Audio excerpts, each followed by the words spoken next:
It's time for Cats Talk Wednesday. Small town and big city join forces. Vinny Hardy of Lynch, Kentucky, and Terry Brown of Louisville, Kentucky, team up to give you free-flowing, laid-back sports talk. Focus on Kentucky Wildcats, as well as pertinent information in the NBA, NFL, and Major League Baseball. As always, y'all know that's how we try to do. Even being Sutter put the big word pertinent in there because we try to bring pertinent stuff, and TB uses big words, and we got the English major and got the English in the genes from Mama B and the whole nine. That's right. So, man, glad to be here, man. How's things up in the DSM? Doing fantastic, man. There's a guy, there's a big cornfield behind my house. Looking in it right now. So I guess they're getting ready to put some corn or something down in that field. All right. Well, good stuff. We got another fun show. We'll get to our guy JR the Bossman, talk some NBA playoffs. Y'all remember him? We talked March Madness with him. But first and foremost, man, TB, we got to start with the news that hit our home state, your home city, directly with the shooting that took place in Louisville, right by the ballpark. And you know Louisville better than I do. I've been there a lot, but you lived there your whole life, so that was just good. That's my hometown. The thing about Louisville is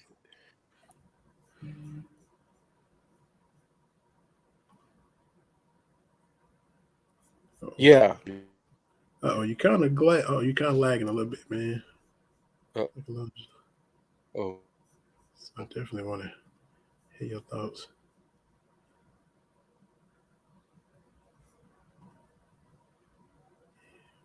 I don't know if it froze. Trying to try something else. Back. Okay. Yeah, we definitely get TB's thoughts on this tragic shooting that took place in Louisville. It's terrible to see, hear, read about, watch, no matter where you are, whether it's close to home or not.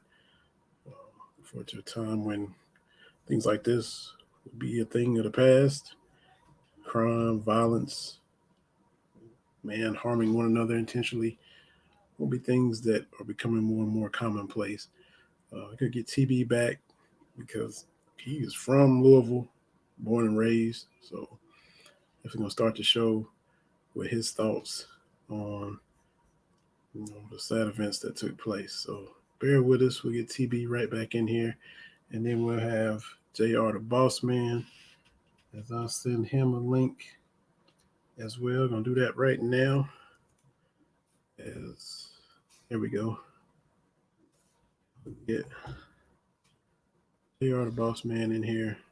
Just a little bit. We get TB on as he gets the mic in that situation straightened out. But it's just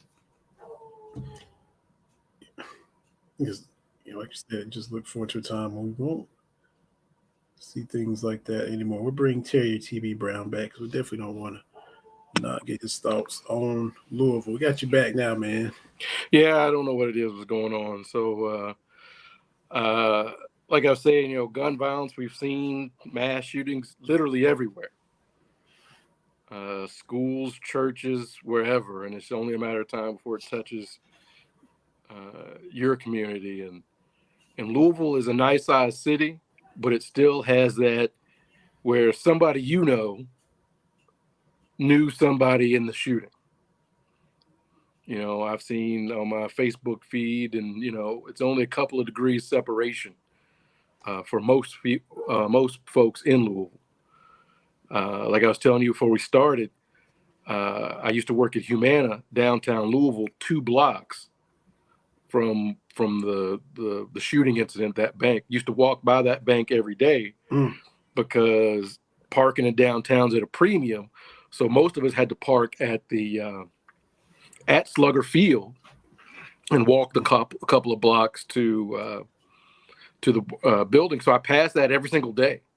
And at 8 o'clock in the morning, that's when people are coming in.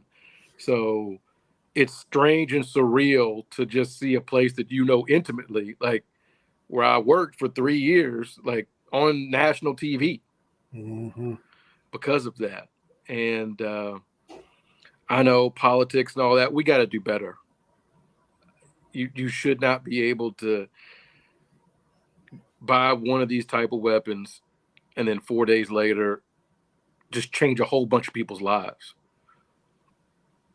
And that's what we've seen. So devastated for my hometown. It's rarely great when you see your hometown on the news. But something like that is just it's just heart-wrenching. And friend of the show, Drew Brown, he's a bank manager downtown. They were on lockdown. You know, my youngest little miss, medium-sized miss anymore, you know, she goes to school downtown. And then there was another shooting a couple of blocks away, unrelated, but just so now you got to be specific about what shooting in downtown you're talking about. There's just a lot going on. And man, I don't have all the answers because I'm not that smart, but it's just so many lives upended and changed. So definitely sending prayers to my hometown. For sure. That's why we had to start right off the bat with that, even as sad and tragic as it is. You know, like I said, while you were coming back home, whether it hits close to home or not, in this case, it couldn't hit closer to home for you, unfortunately. So definitely wanted to start off. Yeah, and so you know, prayers for the families, the survivors, to the police officers that stepped up and did what they've been trained to do. Yeah, it's just a devastating situation all around. For sure.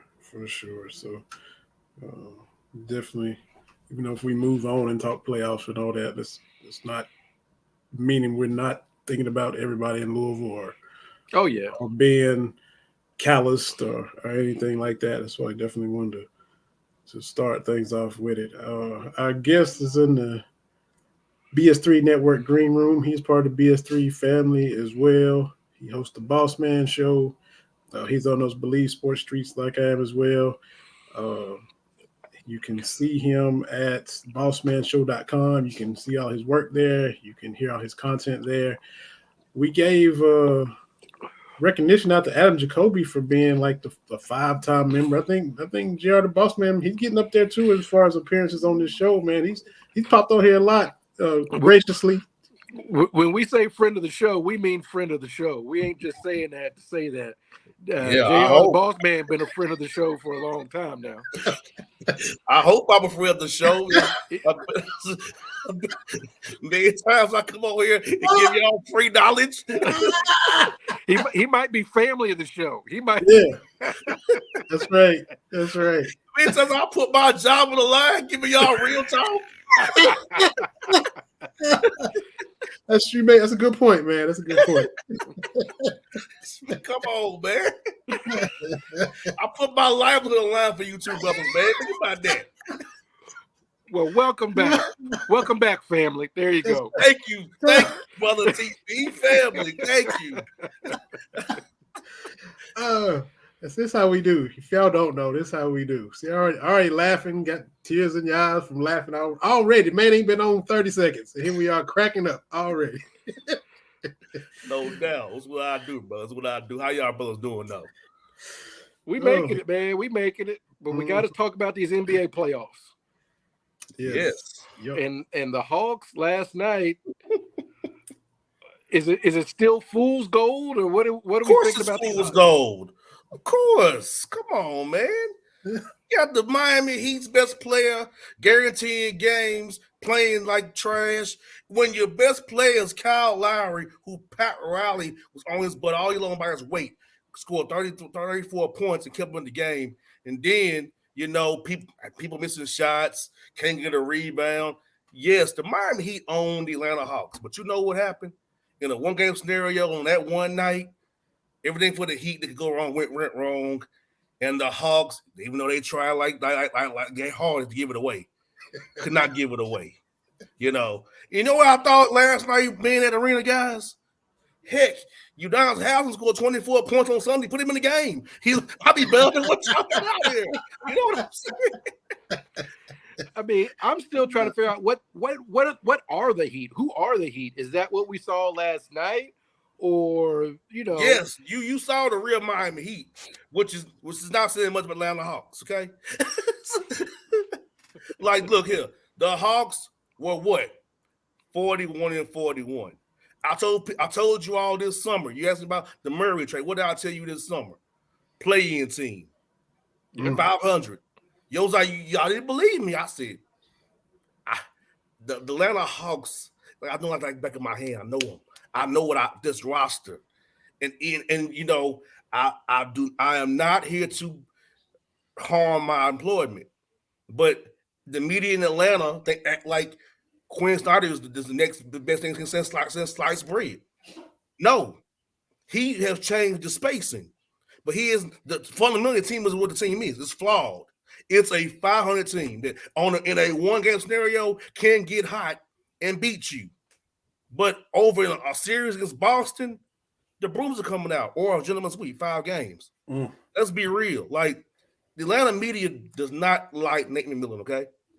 They take any chance they get to uplift Quinn Snyder and defend our point guard, who I will say this, where there's smoke, there's fire.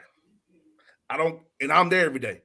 I'm not gonna get into what it is, but let's just say all these articles want to be coming out if they want some truth to it. You see what I'm saying? So there's narratives in Atlanta media, guys, because they don't like Nate McMillan to uplift Quinn Snyder and over the top defend Trae Young because they don't want it to be true. No, it is true. The thing I have noticed, those random occasions I do catch Hawks games, which I don't find on purpose, but good man. It just feels like the Hawks players don't rock with Trae Young. That's very much true. I'm gonna just be real with you. On the road, Trae Young don't eat with his teammates. Think about that. Trae Young arrives to the game in a Sprinter van and leaves. Everybody else drives to the arena. He drives in a Sprinter van. These are publicly known things. I'm not saying that nobody don't already know. Oh, but and that's the thing too, is how do you build? We know there's a hierarchy, right? Your superstars do extra, but from my experience, I should say, the stars have to do something to get everybody else on board. You know what I mean? And you see people kind of taking shots at Trae Young, and his teammates don't rush to his defense. He falls down. He kind of got to get up on his own. That's the striking thing to me, right? They're co-workers. Mm-hmm. It's like, hey, we're co-workers. And that's what we don't hang out. We're not cool like that. I work with you. And that's what not trying to change the subject totally. It's similar, but that's what Rudy Gobert found out the other night too. Yes. They're co-work. He might think he should get respect from the guys because they gave up all that to get him, and he's got this, big contract. But Kyle Anderson and those boys don't. I mean, and like it's not fantasy basketball. You can just bring a guy in and it fits. They don't respect. Man, both of their bigs are not good fits for them. Cat or Gobert are good fits for them. Let's be real. And for playing Cat soft, I think Cat soft. To be honest with you. And from playing Utah, those Timberwolves probably didn't respect Rudy when he was there. And now he's coming in supposed to be leading us. So it's no doubt there's going to be some brushback. Think about this, guys. Rudy Gobert played for Quinn Snyder. Think about this. Rudy Gobert is really unplayable in playoffs. You know why? If you go 5 out, who is he guarding? Remember that the Clippers exposed that when they play Utah every time. Everybody started doing that, right? Yeah, you play 5 out against Utah because he plays drop coverage. He can't stop nobody. Mm-hmm. So yeah, yes. On that Gobert thing, Vinny, did you notice the push from Torian Prince, former Atlanta Hawk? Yeah. That was like, yeah, I got a chance to punch this fool. Boom. Yeah. You saw right there. They don't rock with dude. It's not a video game where you trade for Rudy Gobert on PS5, it's gonna go smooth because you don't have to do all the chemistry and off the court when you just playing your season or in dynasty mode or whatever. But when real life situations, that is, you gotta factor in all of that, and it don't always click. Yeah, nah, they don't rock with dude at all, man. Dude ain't rocked with like that out there. They wish they never got in there. They can do that trade over again. They'll do that trade over again if they could. Who's more unrock withable, Rudy or Trey? Since we both, I know I just made up that word, unrock withable, but they both similar, man. It fits. Really, I would say Trey Young, because I think he's more flagrant with his. He do his own thing. He don't care what you think. He's on come in and sprint a van and leave. He's on do his own thing. He's not eat with you on the road. This is what he does. This was who we do it. But it's not that even in Oklahoma, he eat with his teammates. And I think, and I'm just on the outside looking in, I don't know these people. It seems like Rudy wants to be that guy. And, he's just not, like, for whatever reason. And I was trying to think of somebody else that was like that just, it's kind of like Russell Wilson. Like, teammates just not rocking with you, right? Like, I've just never seen a defense call out the quarterback like they did in Seattle. And I would say they kept it moving. Spencer Dinwiddie's like that when he was with the Wizards. He was like that. And with the Knicks first time. He's like that to a degree, And I'm gonna be honest with you. I don't know if y'all Laker fans or not, but hey, look, the GM is a dirty dude, man. He tried to make Russell Westbrook be a scapegoat of the roster he built. Look what he's doing with the Clippers. Oh yeah, look, I'm a Laker fan to keep it 100, but I'm under no pretenses that LeBron is always innocent with this stuff. I know when Lakers are struggling, the ultimate passive aggressive joker. I will see him on Sunday in Memphis. I will tell the GM, I know what you are. But I know one of your fans on the Big Street Network who thinks you ain't nothing either, sucker.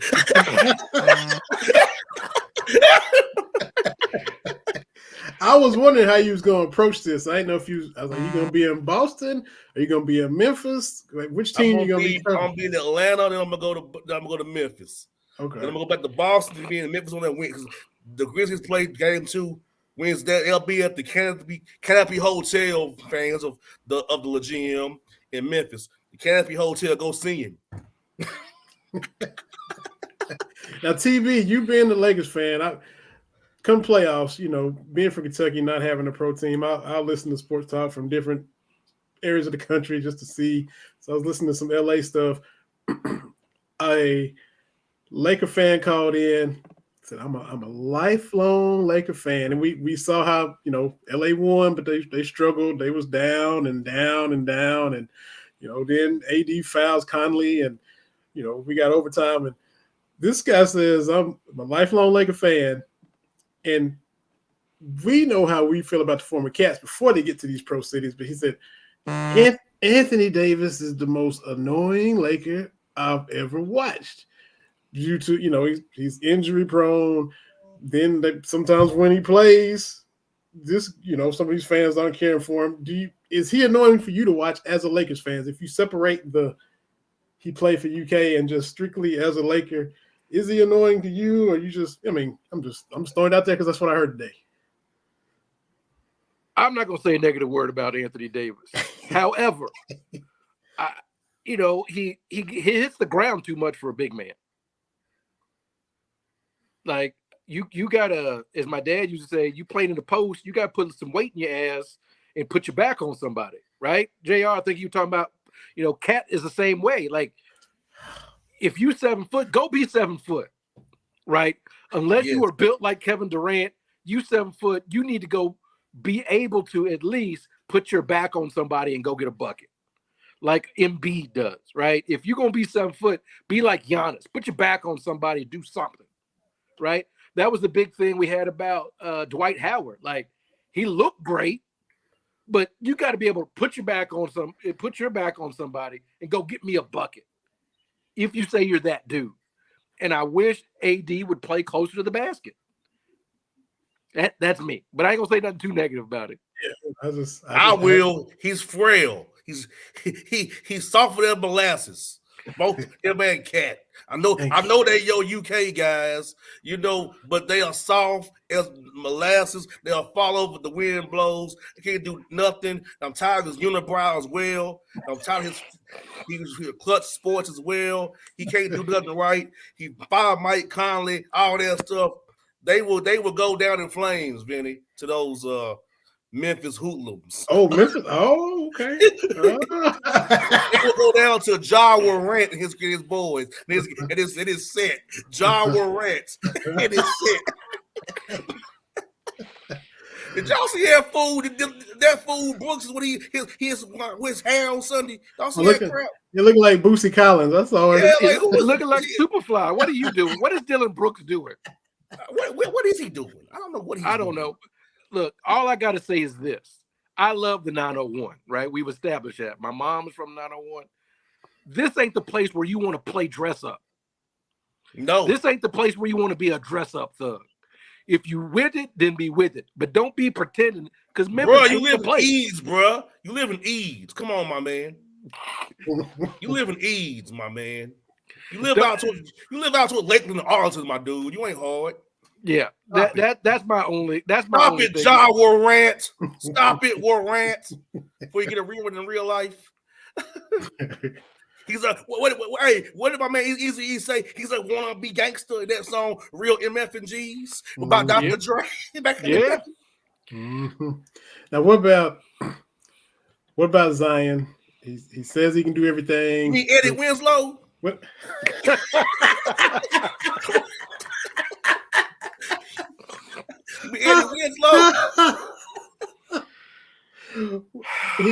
He can do everything, but yet he's not. He almost said stuff, and you're like, man, what? It didn't make sense, man. It didn't make sense. The dude is just not there, man. I don't know what he got going on. Well, his team is trash anyway because that fool McCollum got hit. Well, I want to change the. I'll do that because I'm gonna answer it. But McCollum, Grant Williams, all these jabronis who signed that horrible CBA, the punch the Warriors because you mad at they beat your ass. Really? Like McCollum, whatever. But yes, Willie Green, I love him, former Atlanta Hawk. I feel bad for him because Zion Williamson is so explosive, guys. He gets hurt easily. It's like how Derrick Rose was. Some guy that's so explosive that they become injury prone because your body was made to explode that way. Now, I think he don't want to get the blame that they flame out. Mm-hmm. So it's easy for him to say, I was hurt. I come back fresh next year. Then, not be a 100% per se and go out there. Zion played, so Zion could have did. This is mental, bro. He don't want to be in the offseason with that on his heart, my man. It makes sense because he said he could do everything, and it was almost Randy Moss. I play when I want to play. It's how it kind of came across. I think he just don't want to be blamed for it when it goes south. Yeah, I mean, that's a valid. I mean, it's not a valid, but it's understandable, right? You don't want to be the reason your team doesn't advance because that's a narrative. So you may as well cover your, Yeah, and OKC could beat them. And it would be funny to see OKC play Minnesota and beat them. Yeah. I thought Oklahoma City this year, they were trying to tank. They won too much. And then, they said kind of in the offseason they wanted to tank because your boy Chet Holmgren went down, and it was just, look, I don't know all the names in the NBA like I used to. I used to know. I just remember the John Crotties and those names from way back when. I don't know it like But looking at Oklahoma City's roster, I'm like, he played for the Hawks too, didn't he? yeah, John Conley. Yes, he did with John Concack, Tree Rollins. Oh my God! Back when I used to be a Hawks fan. Bud Webb. But I'm looking at the Oklahoma City. I'm like, who are these dudes? And then they just kept winning. They kept staying, in playoff contention. I'm like, are they trying to tank or what? Yeah, they just trust kept me. Winning. The front office wanted to lose, but the team just same with Utah. Utah won too much. They wanted to lose too. But when you get it inside of a game, unless you just down to the wire, you ain't gonna really tank away if you're a head coach. You know what I'm saying? The tanking happens at the front office level. On the court, when you get in the middle of that game, unless you're really trying to, the end of the year, trying to get a certain position, you don't try to win the game. Dallas. Yeah. Why couldn't they do that against the Hawks when they missed all their free throws last Sunday? See what I'm talking about? Yeah. Chicago Bulls did. I should be on vacation right now. I'm not. I should be in Guadalupe right now with this African honey that knows I'm on the way to come see her. Okay. But I'm not. Thanks a lot, Bulls and Mavericks. Just messing your plans up, man. Yes, man. Yes. So is Kyrie going to get big money from Dallas? They're going to have to pay him at least 3 years at the max. 3. Okay. Because you traded away your assets for him. Finney Smith, you traded away, guys who can defend. Dinwiddie. And Brunson is gone too. Yeah, that mistake too. So are you gonna let him walk for nothing? 2 years ago, lose Luka's number 2 man for nothing. So you have to pay him. You're in the corner.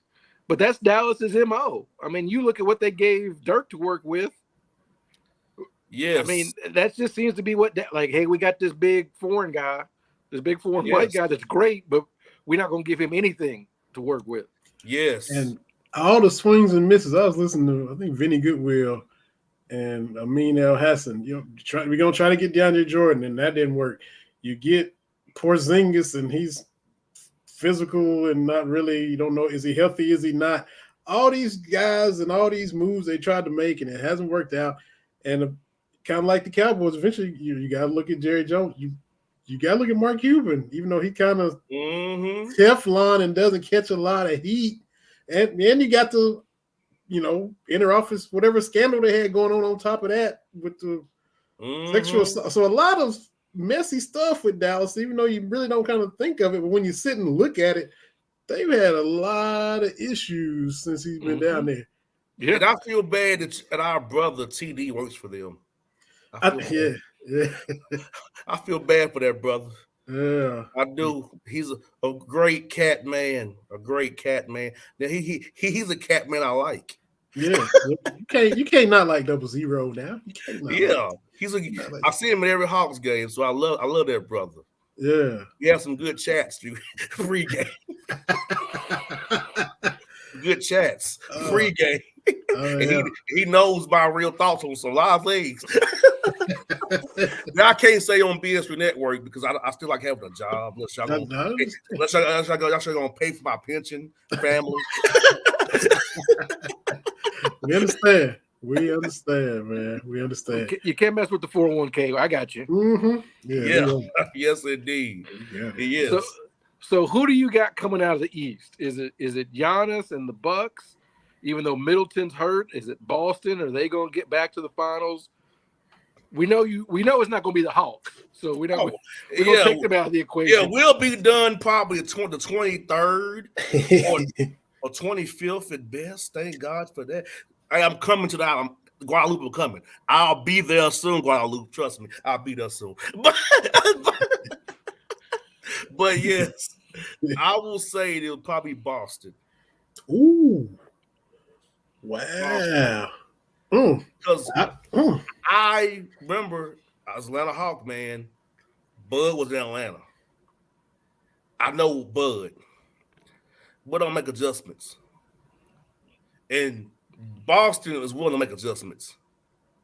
And Middleton's not all the way back. And so I do believe that, hey, Boston has enough on their bench, enough pieces to play with that Milwaukee does, that they will win in 6 or 7 games, go to the NBA Finals. Okay. Out west, the draw is looking good for Golden State. You know, you're in the Memphis side of the bracket. You got Sacramento, Memphis potentially to get to the conference finals against a bloodbath of Denver, Phoenix, Clippers. So you got Wiggins coming back too. Work him. So about time that comes around, you've in that groove, and let's say, do you really want to try the best with them on their last dance? Because the McCollum CBA is going to break up the Warrior dynasty. And on that last dance, stop them. I don't think so. We'll see a Boston Golden State rematch. Ooh. I don't know what'll happen in that, but I do know if you make Brown and Tatum go left, they're very much inefficient. Golden State was good at that. What's going to do Philly in this year? Since you're clearly picking Boston. What's going to be the Achilles heel, the kryptonite, the bad gas in the tank, for whatever you want to call Doc it? Doc Rivers, trusting Doc Rivers. Oh, Joel James, yeah, Doc Rivers. Always Doc Rivers, the former Atlanta Hawk. All Doc Rivers. I like the man personally, but he's a choker. And he's stubborn. Need another coach is stubborn, and he plays his bench when he shouldn't. Look, playoffs. Look, they ain't playing. Bring my stars back in. You have a day off in between. They don't know about based in playoffs. Just take the bench out. He tends to want to play his all bench lineups and lose leads. They blown plenty of leads this year. You're right. Yes, a lot of 20-point leads that you look up and they give yes. away. He plays and he won't call timeout either. And the thing too is Embiid, can he stay healthy for 2 months? And he falls too much too. Yeah, well, everybody's got jokes on my Lakers, and deservedly so with Anthony Davis, right? But my thing up against Phoenix is you got Durant and his Achilles and CP3. You banking on them to be healthy for and 2 Booker's months. groins are not good, right? Hamstrings, right. But you're banking on them to be healthy for 2 months. Same way with Embiid, right? Like, we don't know what we're going to get out of them. I mean, Anthony Davis was player of the month this last NBA month, and I'm like, well, that's kind of dooming us for the playoffs. He gonna miss some time. Peaking too soon. Hey, like he played a whole month. Look here, this man is getting out of his bed away from being out for the year. Get out of his bed. Oh, I tore my groin. Get out of my bed. I tell you, JR, he's a Kentucky guy, AD is. But I think the most amazing thing that Coach Cal's ever done was keeping Anthony Davis healthy for an entire season. Yes. Because outside of that, because I think he missed time like in high school. I think he was injured in high school. And the stretch in Kentucky has probably been as healthy as he's been. Mm-hmm. Yes. And that Baylor, and we thought he blew his knee out against Baylor. Almost poo-pooed my pants and said a lot of bad words. He fell down, JR, and grabbed his knee, and I said, "Oh, come on!" But luckily, he was okay. The whole state just went. Everybody's heart stopped. Everybody's heart stopped. But so you got Golden State, and you got Boston in a rematch of the finals. Yeah, Golden State got a great draw. You on the Memphis side of the draw. You got to go through the Kings, who. They the Kings. Memphis, they made Memphis head. Yeah. Then you waiting on Denver, Clippers, Phoenix. You think Denver gets to the conference finals? No. Is it time that we have a talk about Djokovic? Because Vinny and I have talked about it before. If he wins the MVP this year, that's 3 MVPs. And he'll be the only 3-time MVP winner to not be finals MVP. Not just play for a championship, but every other 3-time winner has been finals MVP. Should we talk about that a little bit? You need to call Mr. Farrakhan about that. I mean, when you look at the I call Mr. Farrakhan about that. When you start looking at 3-time MVPs, that's a short list. It's Magic, Bird, and Moses, who I think is underrated. When we start talking about all these all-time greats, people don't talk about Moses Malone enough. Yeah, how many Kareem got? 6. Okay. I mean, I'm talking about Jokic is a good player. He gets people involved. He does a lot of things, but he's not going to win you a title. And so Bomani Jones and other people have talked about this. When it comes to basketball, and I've explained this to my wife, other sports, you're very independent on a lot of other things going on. But basketball, all you need really is one dude to kind of exert his will. That's what we look for in basketball, right? Take over the game, yeah. Where you can just look at, okay, he's not letting his team lose. Those are the performances that we live for, right? Like Steph in Game 5 last year, I think it was, at Boston, the nighty-night game, and Giannis a couple years ago with that 40-point, 20-rebound performance. Can Jokic do that? And that, to me, Vinny and I talk about all the time. You've got your Hall of Famers, right? But then you got that VIP of the Hall of Fame, right? I'm going to tell you, Jokic, watch, when Denver played Golden State, Draymond Green, Otto Porter, and Bielitsa contained him.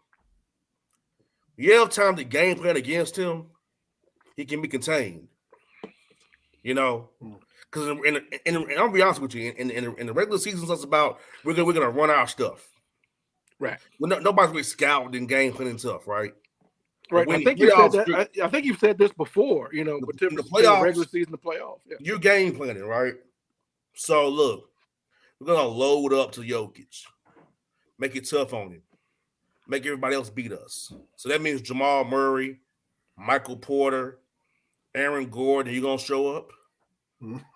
And can you all beat this team? Because I'll live with Jokic going crazy. I'll live with you not.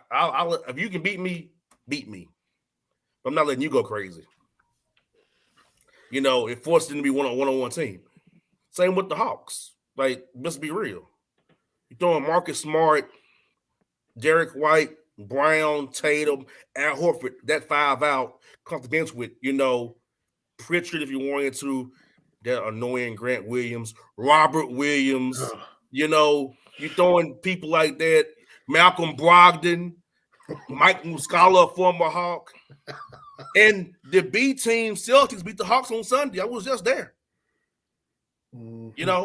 So you can't just have your little ice cold, whatever you doing, whatever that crap is, whatever you doing, Jabroni. You can't do that against Boston.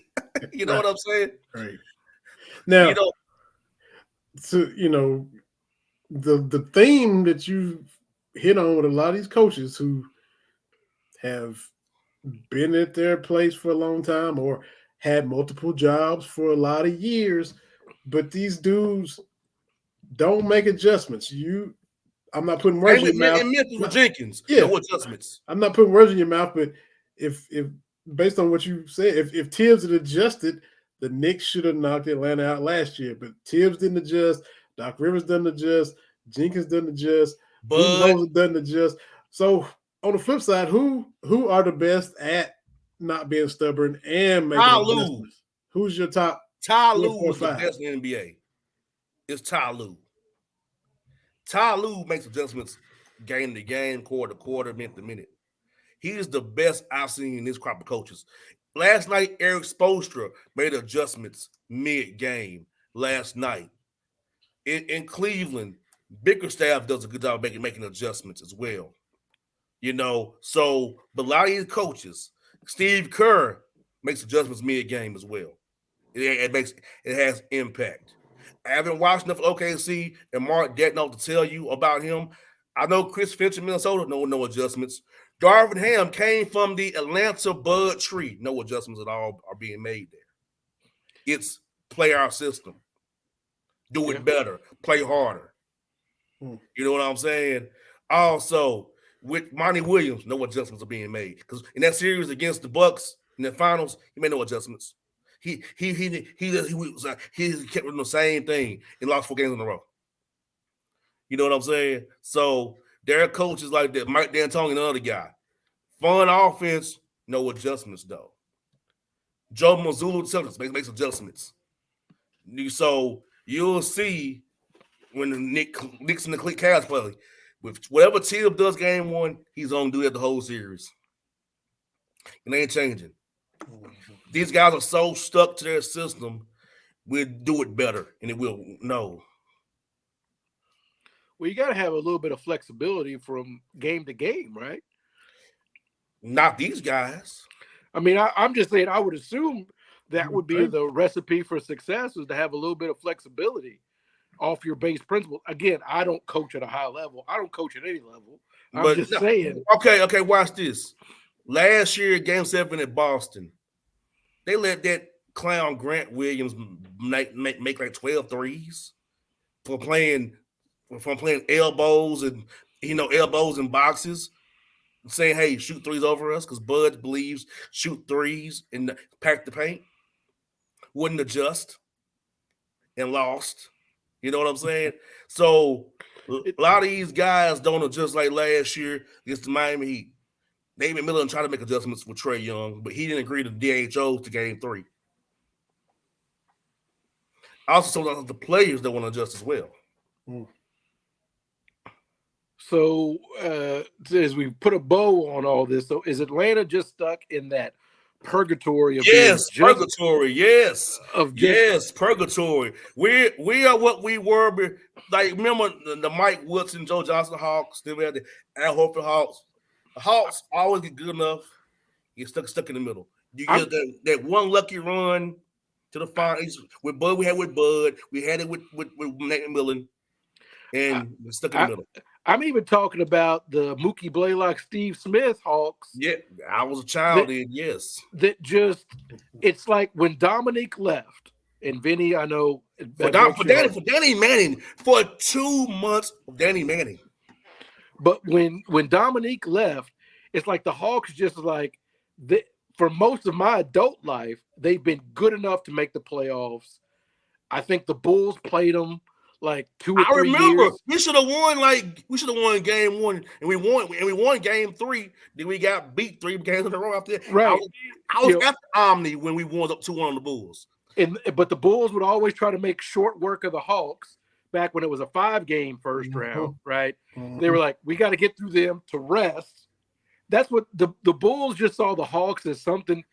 Oh, you just got to, just a little small challenge you got to get over before the playoffs really start. Right. That one year was the Bullets. They had to beat C. Webb and Jawan. Right. And get rid of them and get Ross Strickland out the way. And, But you look at the Hawks, it's like they've never really been terrible, but they haven't been good. They haven't been great. They've just been there. Like they'll make the playoffs, but ain't nobody thinking they're gonna make any noise. We have some lean years now after the lockout, the Terry Stotts, Lon Kruger years. Okay, Mike Woodson. I remember those days very. I stand corrected. Then you go from Mike Woodson to Larry Drew. Then you go to Bud. Then we tank to get Mr. Whatever that jabroni. Then we back in the middle of ice jabroni. Your buddy. Yeah, the ice jabroni. The non-ice man, Chico DeBarge. Your buddy. Chico, Latino, Latino. But you go to Gladys Knight's restaurant with him after every game. Y'all hanging out and eating out. But to me, as a sports fan, that's the worst place to be. Is just middle. Yes. 41 and 41. You're going to make the playoffs. There's no real avenue to get better. What do you do? Well, it's gonna be the new CBA guys gonna cause some decisions because you're not gonna be in the look. Mr. Tony Russell's not paying the tax. Okay, ain't happening. So DeAndre Hunter, Bogdanovich, John Collins, Capella, because I can see Sadiq Bey taking John Collins' spot. You got O'Connell taking a Capella spot, and the rookie's not playing Griffin. Now, the same media got on Nate Miller for not playing the young guys. Quinn Snyder's not playing Griffin. But it's crickets on that, though. But tell me why. You know what I'm saying? But you've got to have, because being in the middle is just the worst. You know what I would do? Start over. Trade. Y'all moving him. They moving trade. Just going. Is it a trade or is this contract? Trade him. Walk. Just trade. Okay. Start over from scratch. This team is not going to win a championship with this iteration. I'm sorry, it's not going to do it. Look, bro. On defense in the playoffs, you're playing 4-on-5. Mm-hmm. They gonna hunt Trae Young and pick and rolls. Cause he don't care about defense. Yeah. Okay, watch this. They gonna probably try to hide him on Smart or Derek White. But what are they gonna do? Run ball screen actions, dribble handoff actions to force you to guard Tatum or Brown. Yeah. And what you gonna do, Trae? Right. Unlike Tom Thibodeau, unlike Doc Rivers, Mazzulla will hunt Trae Young off of Derek White. And this is one thing I know, though, Vinny. You never want to try to guard a Brown one-on-one. Oh, okay. Listen to that now. Listen, I don't want to be on an island with TV. You don't want me out there and the teammate saying by yourself, head up on TV. Okay, I see. I will guard TB. My individual defense is still pretty damn good. At this stage of the game, it doesn't take much to guard me. I'm still looking for an old man rec league here in Des Moines, but I need to get back out there and play. Yeah. Yes. I look good. My jumper is still wet, brothers. I can still shoot. I still get out there and play. So I have no problem. I told TD, even in his advanced age, I will take you down, sir. Look, I'm good. I'm good running up and down. It's the change in direction, which you have to do in basketball. That's where, if I'm leaning this way, I'm just gonna keep going this way. Like this, there ain't no back and forth on that. So. Right. Look here. I told TD, I said, man, your boy Haslam is 6 years older than you, still playing ball, man. Why you ain't playing? So let's see. You said you were a child with Mookie Blaylock. So what are you, mid-30s, late 30s? I'll be 40 next year. 4, okay. So born 84. Oh, yeah, he was 7 years younger than us. Wow. Okay. Look, Vinny and I are old enough to remember when Michael Jordan was a gunner that was never going to win. Like that was the prevailing wisdom, was Michael Jordan was never going to win anything, even after that 63-point I game. remember as a 5-year-old kid watching the NBA on CBS, not NBC. Yeah. CBS with Dick Stockton, that was a big time. Hey, Dick that had a Sunday great voice. Game, yeah. that was a big that game meant something. Yeah, then I remember NBC, of course. So yeah, I go from CBS to NBC. So that's where I can remember basketball. I remember being a Hawks ball boy, being a Hawks basketball camp. I remember Desar and Lenny Wilkins. Yeah, Desar the Telestrator. That's right. Mike Fratello. That's taking it back a little bit. Yeah. Back when he had that perm, right? Yeah. Yes. and get this, Desar does the broadcast for the Clippers still. Oh, I was about to ask what's he doing now. Is he still doing? Okay. Yes. Well, good for him. I love Mike Fratello. Yes. He was good for television. Yes. Who else I like too is Doug Collins. Yeah. When he does games. Well, yeah, Doug Collins' mouth got him in trouble. Well, that's true. But you know who I miss doing games? Bill Walton. Throw it down, big man. Throw it down. And I love that left shrimp. the Bill Walton on the college games on the Pac-12, the game is incidental to whatever he's talking about. And I love that. That's too late for me, man. That's too. I'm sleep. Yeah, I'm sleep. Because he be talking about stories. I'm like, where is this going? This got nothing to do with the game on the TV. Yeah, or it's like something so existential, like, what? I gotta get my Google box out to see what he's talking about. You know who I love though? Hubie Brown, who lives in Oh man, this Hubie Brown coached the Kentucky Colonels to the championship. 89 years old, still doing games. And still dropping knowledge. I mean, you learn something every single time. The dude is still, hey. And he talks in the second person, which sounds ridiculous, except for Hubie Brown. He's the only person that can talk about you doing this. Like, I'm not out here. What are you talking about? But Hubie Brown is great. Yes, you get the ball screen, come to the elbow. There you go. That's right. There you go. It only works for Hubie. That's what we're looking for. Yeah. Right. Absolutely. Yeah, he be dishing out praise. Yeah. That's right.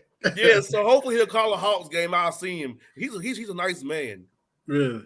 He's a very nice man. I love him to death. But yes, there's the Czar, wait for the Clippers with my man from Tennessee State, Robert Covington, Rocco. Ty Lue, play my man more, Ty Lue. Came to the flex for him and put 29 on the Memphis wannabe gangsters, okay? That's it. He touched the wannabe gangsters, the Memphis wannabes, okay? She made a new name, the Memphis wannabes. And as I said earlier, that is not the city you want to be pretending. Mm-hmm. I have been out and about in Memphis. I ain't trying to pretend to be nothing. My cousins have me some places. I'm like, I don't know if I should be here. Bruh, I was on Kirby at the courtyard, saw Negroes getting their cars broken in at the courtyard on Kirby. Okay? Hey, I ain't about that life. From Germantown. Germantown's where my folks are. Look, I ain't trying to be like that. Are you down? I am not, sir.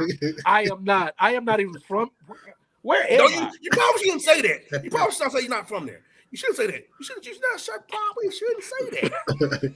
Y'all go to the mound out there too. Y'all go to the mound. Yes, I'll be going on Orange. I gotta be on Lamar. I'll be on Bunton. I'll be on Hollywood. I'll be in Fraser. I'll be in Blackhaven. I'll be on Airways. Hey, Airways. Hey, there you go now. Hey, all right. I'll be on Hats Cross. I'll be on Germantown Road sometime too. I ain't gonna say too much because I'm trying to keep my 401k JR, so I ain't gonna try to put too much out there. But that is not the spot to be fronting.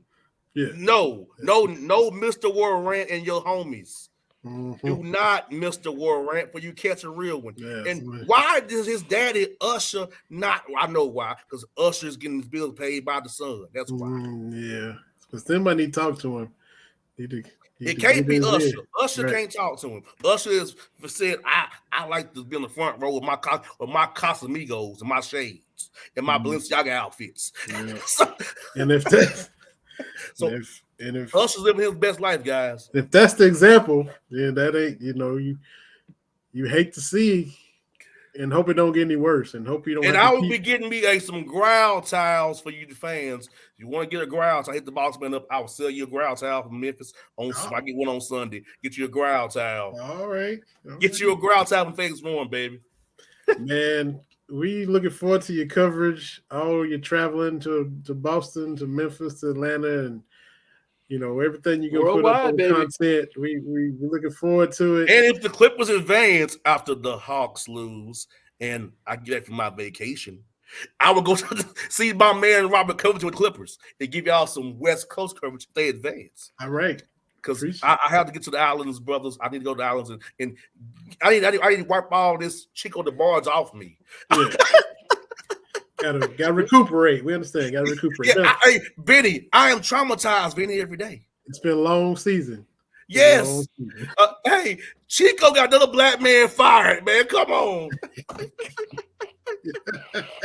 Hey, come on, Chico. Why you do this to the black man, Chico? Maybe they start over from scratch after this season. Maybe you get your wish. We'll see. I hope I get my wish. I will go help him move. I will be the first one in his gated community. I will help your ass out of here. JR showing up with boxes, man. That's right, man. That's how I'm gonna say. Hey, what did Martin say? Get the stepping. Step. Step. JR the Man, boss man. we You're not appreciate you. just friends, you family. Sure. Thank you. If I When you get come back fired, in, I'm you gonna family. come here and get my 401k from you guys. I get fired, okay? All right.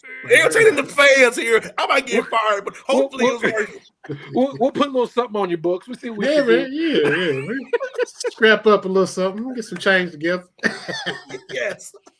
Yes, indeed, good brothers. We It's know how good to join you guys, man. It's fun as always, man. Man, Yes, sir. Thank you very much, JR. We appreciate it, man. man. All right, appreciate you guys. Y'all be safe, man. Bruh, Yes, sir. appreciate it. JR the Boss Man, bossmanshow.com. Family, like you said, been up in here many times. And we have Absolutely. always had good conversations with that man. Yeah, look, the NBA playoffs, look, I'm gonna be honest with you. I went to bed on the Lakers last night. Mm. I was watching. Look, I can't do the West Coast like I used to.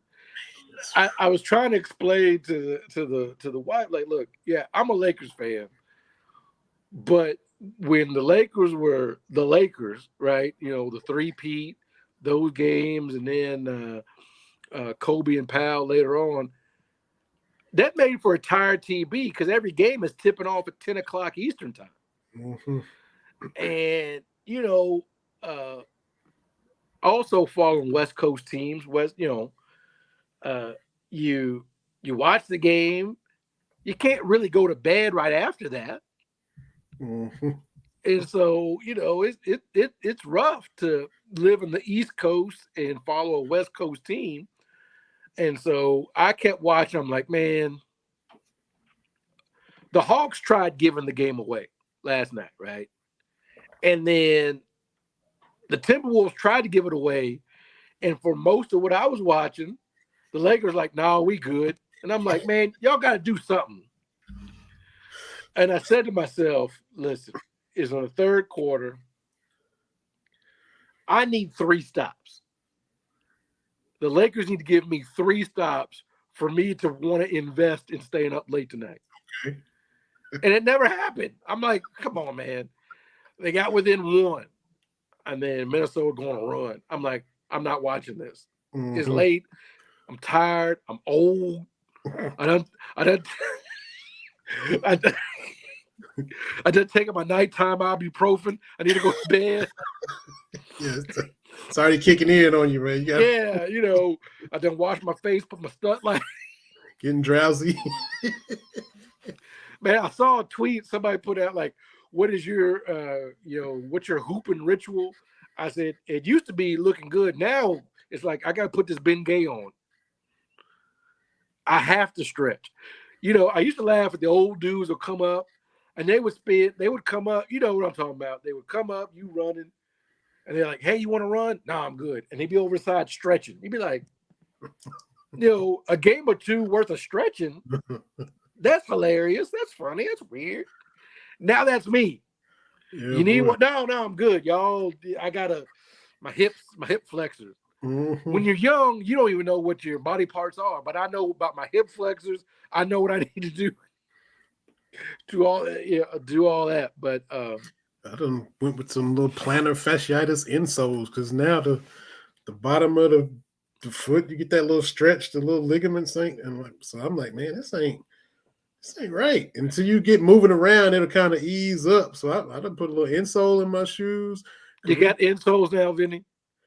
I went with the plantar fasciitis insole because we hooped the other day. Now see, you was forthcoming with what you just did. Then I say something and it just embarrass you. But anyway, but I was like, man, why is this little foot pain? But I did. We played ball a couple Saturdays. Got a little gym down here and knocking a couple years of rust off. Didn't play much during COVID, so that whole, your lungs is shot. The whole, your back want to get tight. And you got, like you said, you got to, stretch all that out. It's a process. Absolutely. Which, you're looking at the Tom Brady, like, man, Tom Brady, you as old as me. Why you keep doing this, man? Yeah. Why are you doing this? The preparation for him to do, yeah. It can't be fun. We just talking about pickup at the gym. He out there playing in the. But look at what LeBron does to keep going, and he's an alien. But like that can't be fun. That's what Andrew Luck said. He's like, you spend more time rehabbing. It's not fun. Mm-hmm. Like that's not why you go to the NFL. It's to rehab and come back from injury. Yeah. Mm-hmm. That's but it. But the Lakers won. All it takes. Memphis is Memphis. Just get one. Just get one of the first two, and see what happens. Mm-hmm. Just split in Memphis and see what happens. Which is, it's doable. They got to play better than they did last night, but it's not out of the realm of possibility. Well, and that's the frustrating thing. It's like, again, give me 3 stops. Mm-hmm. Just 3 stops. That's all I want. Yeah. So I don't get my 3 stops. Mm-hmm. That's a pretty good. Which is concerning to me when you got Anthony Davis on the back line. Mm-hmm. And they were shorthanded. Y'all were killing them on the glass. Rudy was out. Cat got the foul trouble, the whole thing, and I don't know. All the numbers say this should have been an easy win, but it had to go to overtime. Yeah, I thought it was, and look, you know me, I say all the time, if your team winning doesn't bring you joy, sports isn't for you. So I'm gonna take it. Mm-hmm. Right?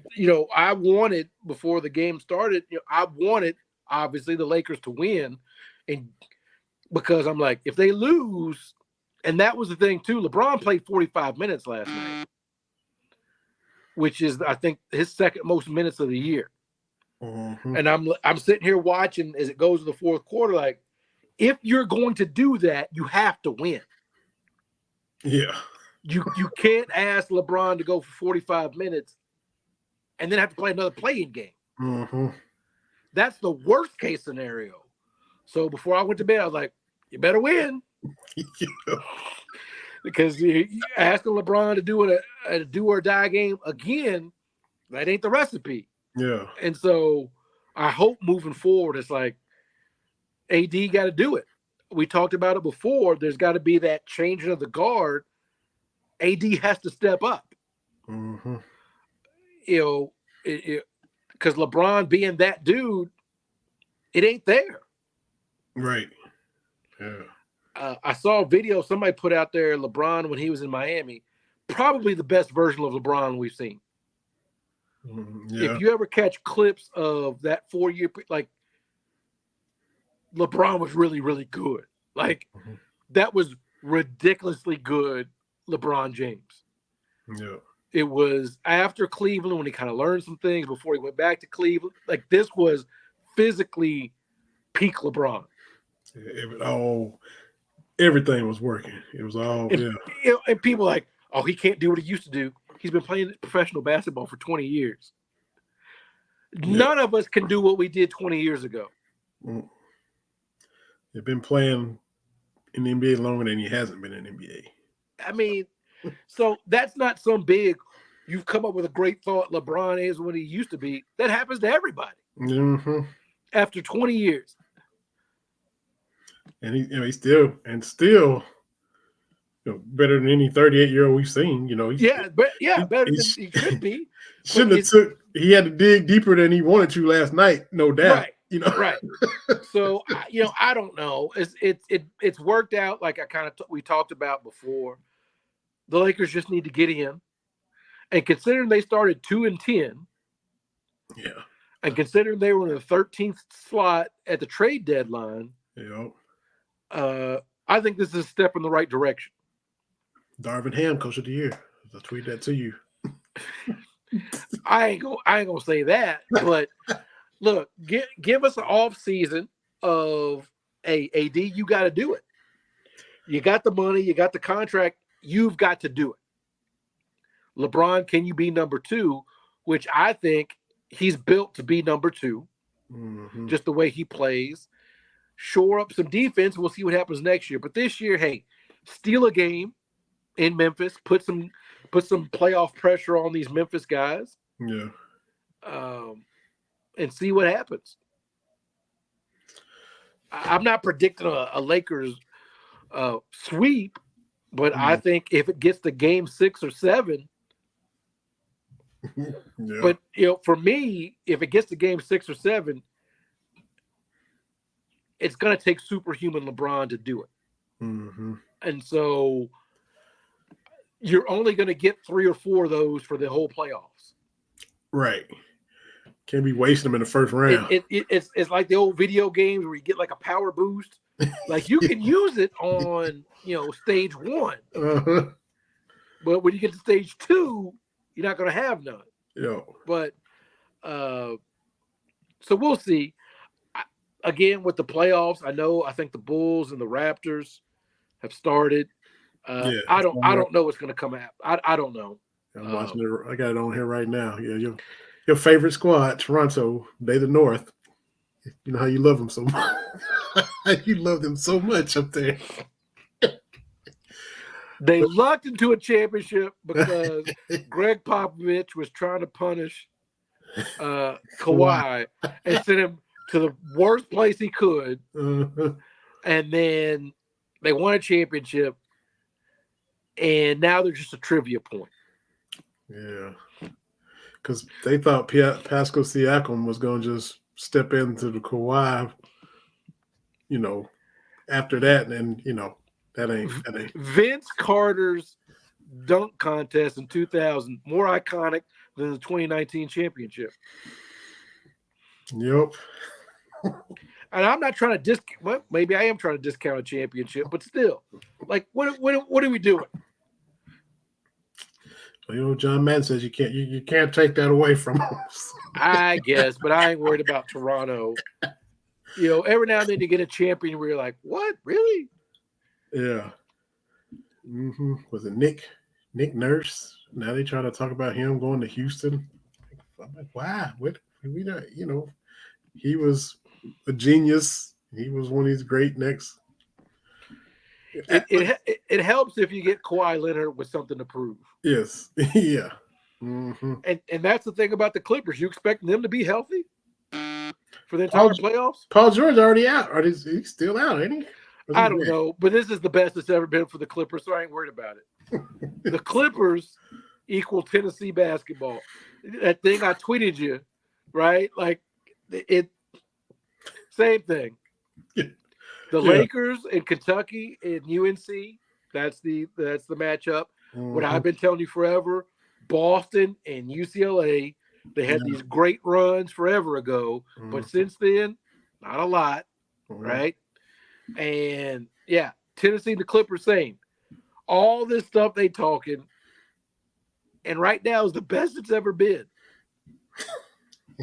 Yeah, that's true. This is as good as it's been. Yeah, that's sobering for them, or should be. Now that thing too was it didn't Elijah the Houston they did not win a title, or didn't they? Did they win one? No, well, Georgetown beat them. No, Houston did not win. That's right. NC State beat them, and Georgetown beat them. So never mind. Yeah, because I was trying to, they had Houston down there with the Nets. I'm like, wait a minute, don't Houston have a title? And no, they don't. You're right. No. Houston and Louisville played one of the best Final Four semifinal games ever, 1983. They just decided we dunking everything. It's either a dunk or nothing, and that's pretty much in '83. That's why Houston was gassed against NC State. Mm-hmm. But I'm gonna pull that up. '83. Houston, Louisville. That was the Doctors of Dunk versus Phi Slama Jama, and it lived up to it. It was just a very physical, up and down game, particularly for that time period. Because '83 was still a lot of set offense, a lot of no 3-point line, a lot of like Roger Harden. You're a point guard, but you better not shoot. You better throw it to the post and just stand out here. Right. And right. If they throw it back to you, and if you open for 10 seconds, okay, shoot an 18-footer. But that was 83 semifinal. I'm telling you, was just absolutely phenomenal. To be honest with you. I'm gonna pull that up. I mean, I don't remember watching it live, but I've watched bits and pieces where it's just like, hey, I mean, you got the McRae brothers, you got, obviously Clyde and Akeem. Back when he was Akeem, not Hakeem. Yeah, Akeem. Like how you get an H when you go to the NBA? But anyway, I'm from Houston. I got drafted by Houston. I'm just gonna add an H. But with NBA playoffs, I still don't know. I think you've got 3 tough teams in the East. Is it the Bucks? Is it the Celtics? Is this the year that Harden and Embiid get over that hump and get to the finals? Gotta be, to me. Gotta be. And Tyrese Maxey balling, one of 11 cats averaging 20 points a game this year. Yeah, 17 in the playoffs. I know a lot of people don't care about that, but I do. I mean, yeah. Mm-hmm. And a few more Kentucky fans that didn't care have kind of started to, you kind of bristle because they were drawn to the NBA because of the Knicks, because, quickly and random, you're like, hey, the Lakers got some too. But there's I don't know how many, but a few more Kentucky fans are kind of looking at the NBA maybe than they used to be. Just there's so many to watch. I think so, because as much as, the people that go into the, what championships have we won? We had a lot of really good guys.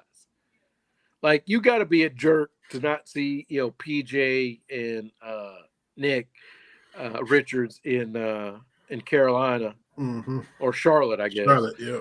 And not feel something. Mm-hmm. Yeah. Especially from where Nick Richards was, freshman, sophomore. It's impressive.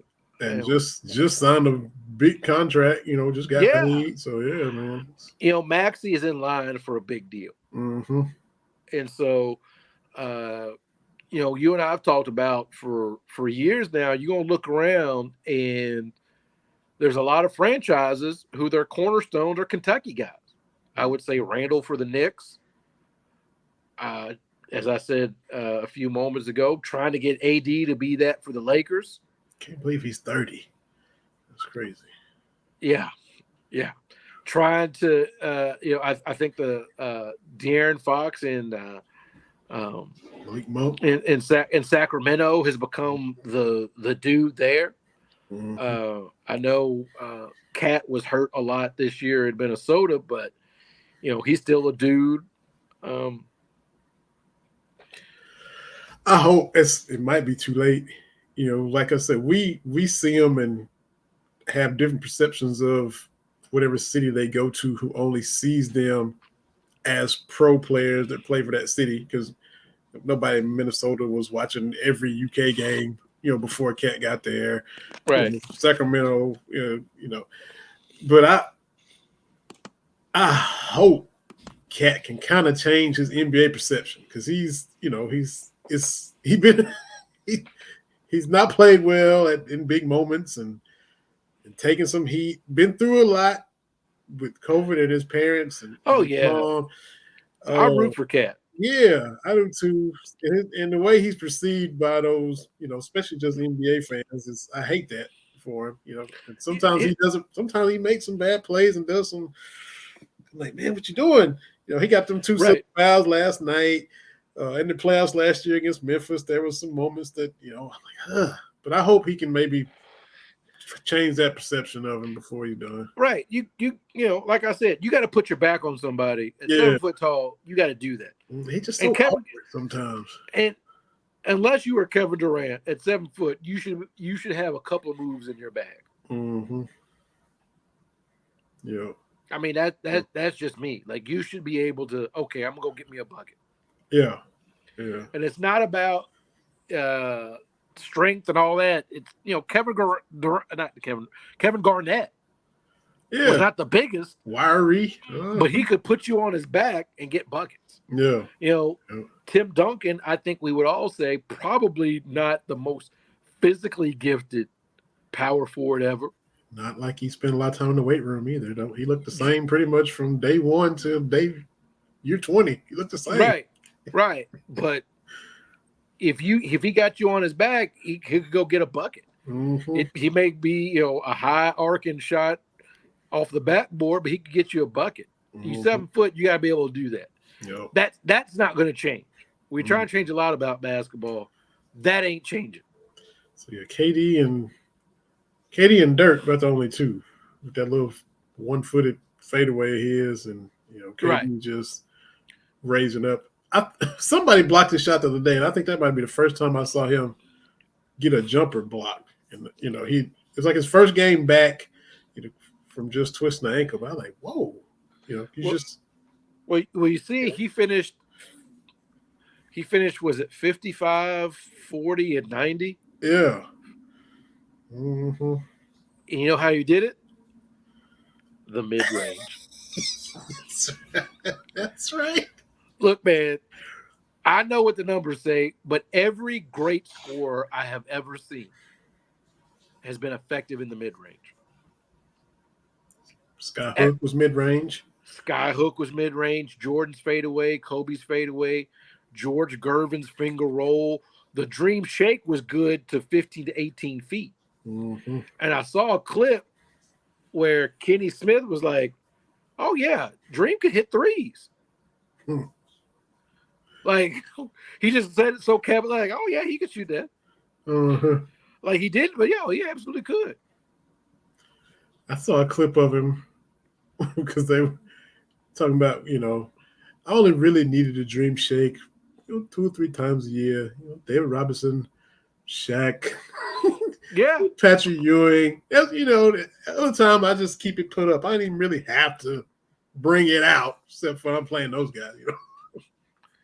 You know how good you got to be like, yeah, I ain't even got to go to my go-to move. Like, I'm gonna get this 20 and 10 easy. Yeah, I'll bring it out for Shaq and the Admiral, and Kevin Duckworth and Mark Eaton and Jack Sigma and all them. I ain't no need it for them. And probably Akeem is probably the dude, the big man that doesn't get as much, but his resume by itself is great. And watching him play, like, Hakeem was really, really good. Mm-hmm. And when you look at him head to head against the big men of that era, like just head to head, man, he was good. 6'10", 6'11". I mean, he's the little jump hooks, I love Akeem, man, because he buckets. And trying to tell these young kids about, because physically he didn't look imposing at all. Right.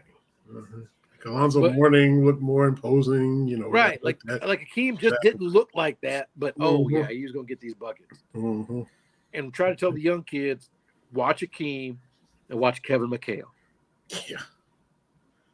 Which we mentioned Dwight Howard. I've said it a million times. You start your career in Orlando with Patrick Ewing as an assistant, who 15, 18 footers, Patrick hit those all day.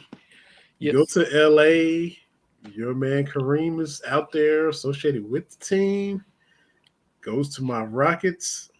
Olajuwon is there associated with the team. Kevin McHale is the head coach. And you can't tell me you didn't develop anything offensively? Nothing. That just to me tells me you ain't interested in bettering your game, which is fine. When you're a physical freak, okay, go for it. But at some point, you got to make that transition. Like Hall of Famers, they didn't just, nothing from them rubbed off onto you at all. Every day. Oh, I'm kicking it with Kareem right here. He's showing me I can pick his brain. Kevin McHale with his up and unders. Dream over here still, footwork, kicking the basketball like a soccer ball, and I'll never understand that. He played for both our teams. He was real frustrating for me. I don't know if he was frustrated you when he was with LA. I'm sure he did. That was a weird run. Him and Steve Nash. I mean, I get it. LA's all look. The Lakers are going to have stars. Mm-hmm. Young people can have jokes.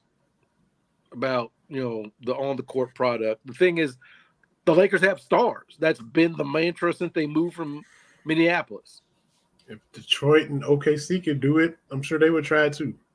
But I mean, LA, Hollywood, it just that's how you can roll out there. Everybody's got jokes for Lakers fans, and I get it. The last 15 years haven't been what the 30 years before that were. I get it.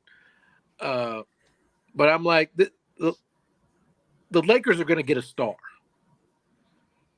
when LeBron moves on and AD, like, because that's what the fan base craves. Mm-hmm. And again, there's only been 2 seasons since they moved to LA where the Lakers have not had a Hall of Famer on the roster. 2 seasons? 2 seasons since they moved to LA without a Hall of Famer. So 2 seasons in what, 60, 70? Right. Okay. It was 1995. Worthy retired, and then Shaq came in 96. Right? So there's that gap. Mm-hmm. All stars, yes, but not a Hall of Famer. Mm. And then there's the gap between Kobe and LeBron. With the Sacre, Turioff. Yeah, with that bunch. But the Lakers don't do rebuilds. Was it Eldon Campbell in 95 and Vlade? Yeah. Was Vlade and Eldon in that group? Or? Yes, because Vlade is who we traded to for Kobe's rights in 96. Yeah. But that's it. Wow.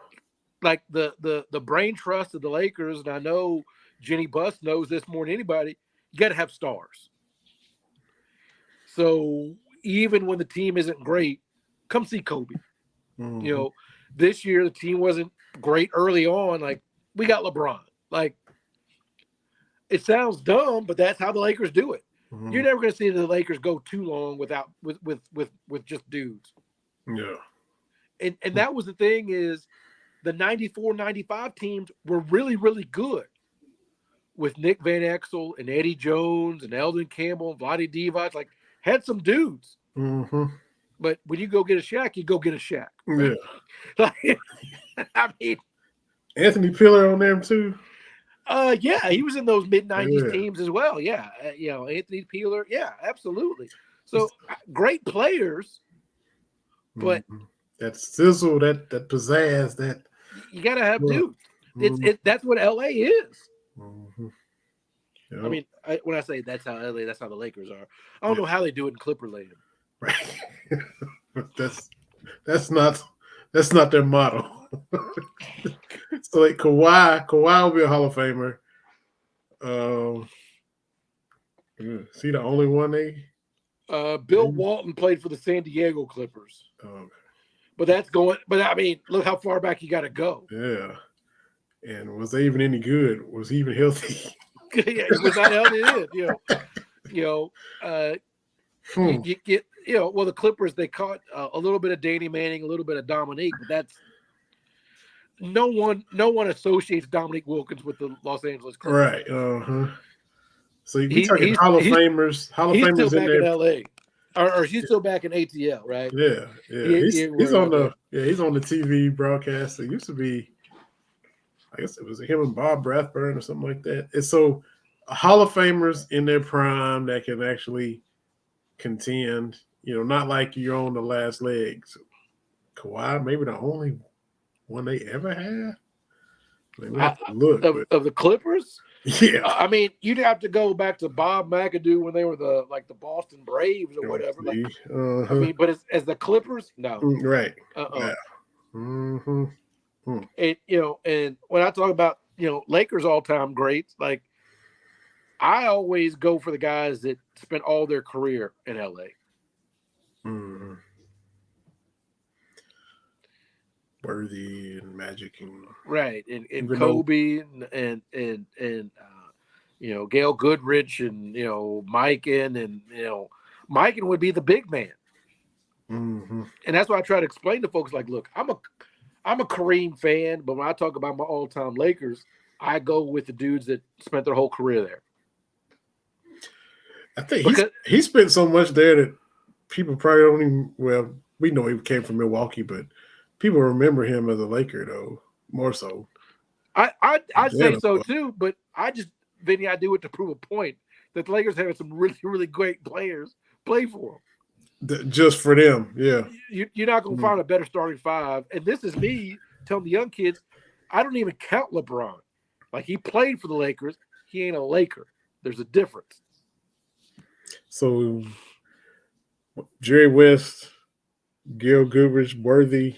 We have just your starting five. Oh, my all-time Lakers only starting Lakers five. only. Oh, it's going to be Kobe and Magic in the backcourt. Okay. Or I might move Kobe to small forward, and then put West at shooting guard. Wow. But I may go small ball and put Baylor at the 4 and Worthy at the 5 and just run it, or you start miking. But it's like, who do you bench? Yeah. So Jerry West might be on the bench. Miking off the bench. Right. Of just people that played their whole career with the Lakers. So, Lord. So when I see James Worthy off the bench. What I always tell you, if James Worthy is your third option, you're going to win a lot of championships, what the Lakers did. Yeah. If he's option number 3, like I told you, I don't know how it came up on Twitter, and I was like, hey, James Worthy was a dude. Somebody's like, what do you mean? I'm like, what do I mean? He was the best Laker in '88. Yo. Sure was. Went for a 42-point triple-double in Game 7 of the '88 finals. Yeah. But this year, I don't know. Look, I know their top seeds. It's Denver. Is Denver the top seed in the West? I don't even know. Let me see. I think it's Denver. So. Yeah, I think so. Let's see here. Am I buying on Jokic? I'm not. Mm-hmm. You know, the 2 seed. Drawing a blank now. Oh, Memphis. Yeah. I mean, they'll probably beat my Lakers in 6, but I don't have a whole lot of faith in that. Mm-hmm. The Kings got a case of they just good to be here. Their first playoff appearance since like Facebook was a thing. Like, yeah. ESPN had a graphic today. This is the first time that all the California teams have made it to the finals or to the playoffs. Wow. The Lakers, Clippers, Kings, and Warriors. And I'm like, look, can we just say that for 40 years, the Lakers have been the Lakers are probably the only team from California to make it. Yeah. Mm-hmm. And good for the Kings for winning the Pacific Division title. Again, I have no clue how many of the Lakers have won. So, if the Kings gonna hang that banner, though, you already know they got. Look, the Clippers hung that banner Mm-hmm. up in the Staples Center before it became Crypto Arena, and it was the saddest thing ever. Like one of the Lakers reporters did like a panoramic, and you got the Lakers titles on one end, you got the Lakers championship banners and their retired jerseys, right? And then you got the Sparks. Yeah. They got like 3 or 4. Then you got the Kings. They got like 2 or 3. Mm-hmm. And then you got the Clippers. We won the Pacific Division.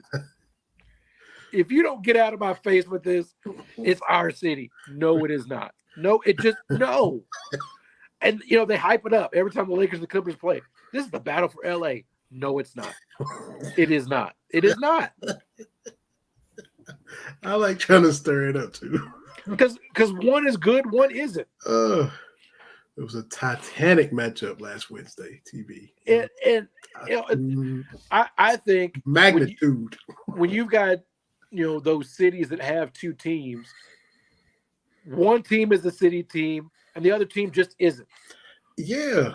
I think that maybe the Mets and Yankees, it's split kind of where you are in New York, right?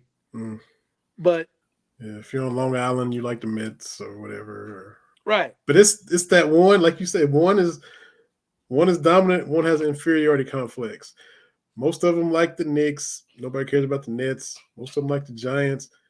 I mean, the Jets fan a lot of fans, but they ain't done nothing since Joe Namath. You got that inferiority complex. Right.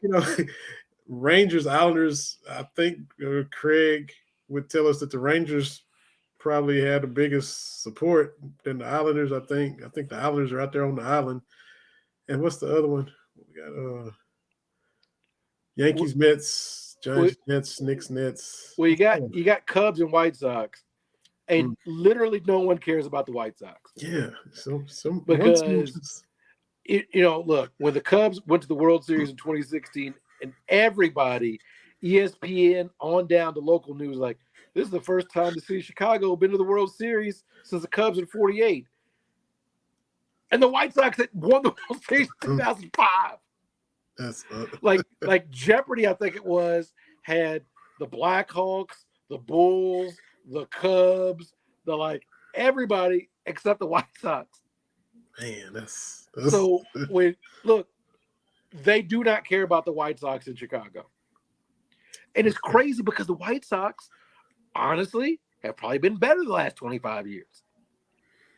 I know they were cooler when they had the Frank Thomas was winning MVPs. Those uniforms and the hats.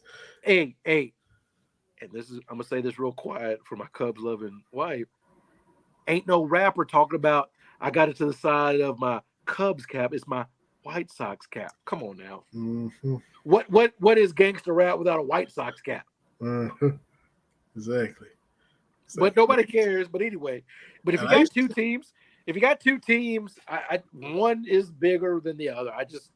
That's just how it goes. And there was a time I would pop on WGN and watch the White Sox with was it Hawk and what's his name? Put it on the board, yes. Old dude that would, I'd watch them just as much as the Cubs. I forget the other dude's name, but yeah, it was, but that's how it is. And the Clippers, look, they trying to but the thing about LA, and we've talked about it before, so I'll keep this brief, is people have to kind of go back in time and remember that the Dodgers and the Lakers were the first teams kind of, I think, west of the Mississippi. I mean, maybe you count St. Louis and whatever, but there was St. Louis, and then there was nothing until the Dodgers and Lakers went in 58 and 60 maybe. I can't remember. So those two teams have been in LA forever.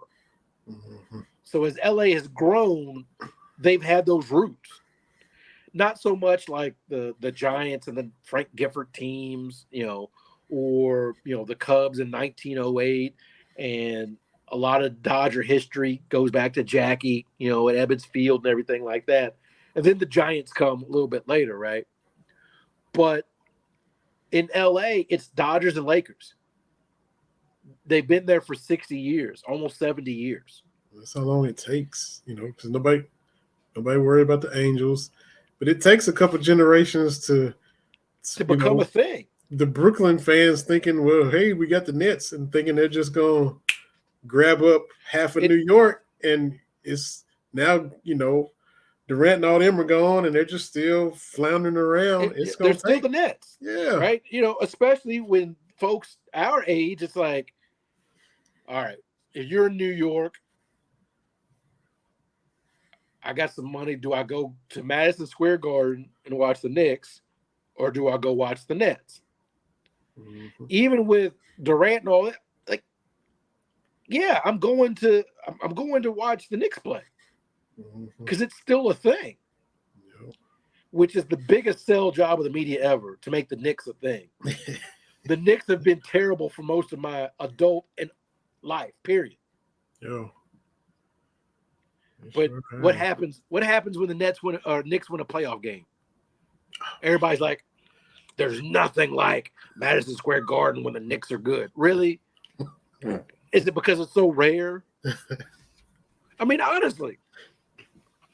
I mean, two finals trips, and that's it since 1973. Mm-hmm. The 47 games they won this year were the most in a while. They popped that up on the graphic.